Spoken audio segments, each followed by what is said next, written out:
Professor সামনে বসিয়ে বলল, তোমাকে যদি প্রথম জন্ম তোমার মা দিয়ে থাকে তাহলে তোমাকে দ্বিতীয় জন্মই টুনি দিয়েছে। আসসালামু আলাইকুম সম্মানিত দর্শকবৃন্দ,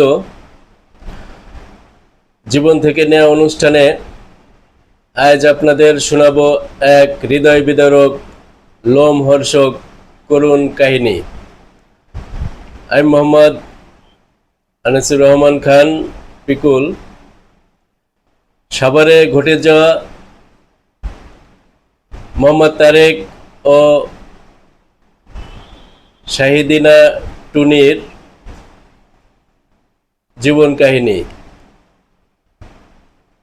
পারিবারিকভাবে উম্মে শাহিদিনা টুনি ও মোহাম্মদ মালয়েশিয়া প্রবাসী মোহাম্মদ তারেকের বিবাহ সম্পূর্ণ হয় 2006 সালে। তারা সুখে শান্তিতেই বসবাস করতেছিলেন, কিন্তু উম্মে শাহিদিনা টুনি উনি জানতেন না যে তার স্বামীর ভিতরে কত কিছু লুকায়িত আছে। উনি জানতেন না যে তার স্বামী তার জীবনে কত বড় সর্বনাশ করতে চলেছে।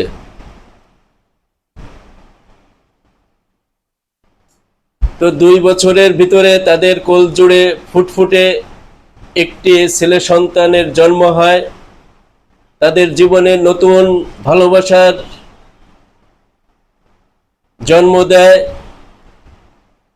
ছেলেটির নাম রাখা হয় আজমাইন দীপু। উম্মে শাহিদিনা টুনি খুবই স্বামীভক্ত একজন নারী ছিলেন। এরকম নারী যদি কোনো ভালো পুরুষ পেয়ে থাকে তাহলে তার জীবনে আর কিছু প্রয়োজন নেই। কারণ দেখুন, একটি নারী কত স্বামীভক্ত, কত ভালো হলে আপনার তার কিডনি দিতে পারে, তার মায়ের পেনশনের টাকা, ফ্ল্যাট বিক্রির টাকা স্বামীর পিছনে খরচ করতে পারে। এটা খুবই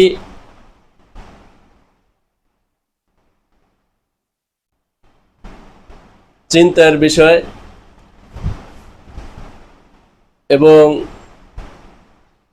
আলোচনার বিষয়। 2008 সালে টুনি জানতে পারেন তার স্বামীর দুটো কিডনি খারাপ হয়ে যাচ্ছে। তারা বিলম্ব না করে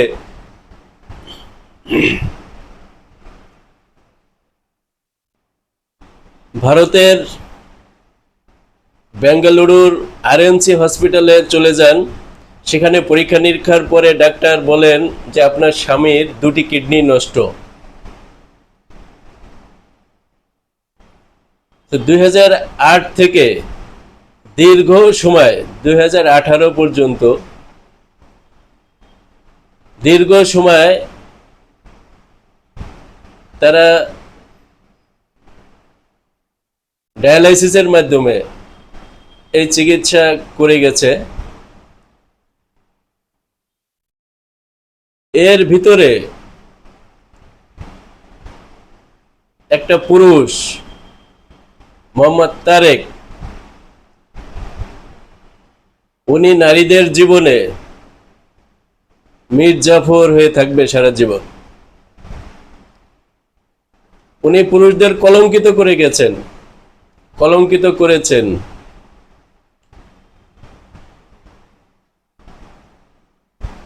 টুনি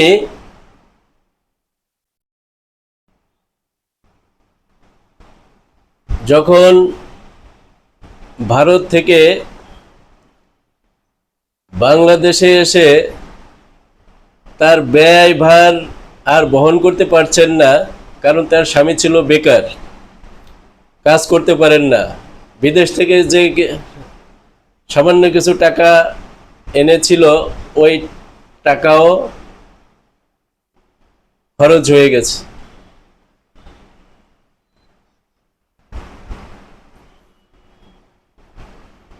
এরপরে যখন তিনি তার ব্যয় বহন করতে পারছেন না, তখন নিজ বাসায় বিউটি পার্লার খুলে বসেন এবং সেখান থেকে মাসে 40-50 হাজার টাকা আয় করেন এবং স্বামীর পিছনে খরচ করেন।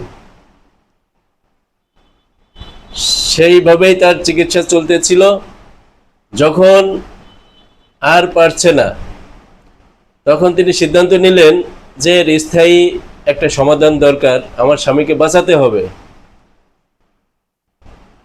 তখন তিনি নিজের কিডনি দেওয়ার জন্য সিদ্ধান্ত নিলেন এবং যে কথা সেই কাজ, তিনি চলে গেলেন ভারতের অ্যাপোলো হসপিটালে।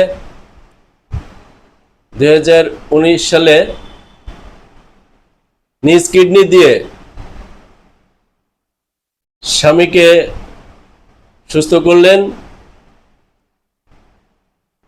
তারা ঢাকায় ফিরে এসে, বাড়িতে ফিরে এসে সাভারে থাকতেন।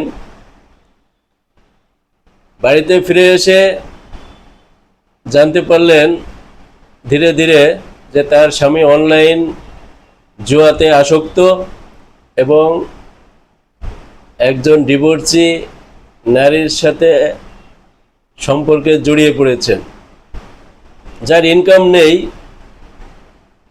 শারীরিকভাবে কোনো রকম সুস্থ হয়েছেন। তার এই মহিয়সী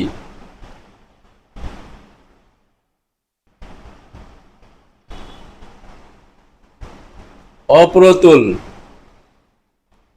নারী উম্মে শাহিদিনা টুনি,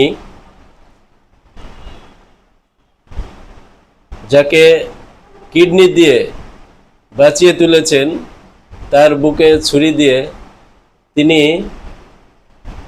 একজন ডিভোর্সি নারীর প্রেমে পড়ে যান।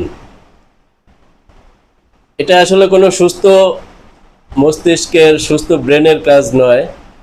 তিনি এটা পুরুষ জাতিকে কলঙ্কিত করেছেন। যে নারী নিজের কিডনি দিয়ে সারিয়ে তুলতে পারে, যে নারী একটা বিউটি পার্লারের মাধ্যমে তার চিকিৎসা খরচ চালিয়ে যেতে পারে, যে নারী তার মায়ের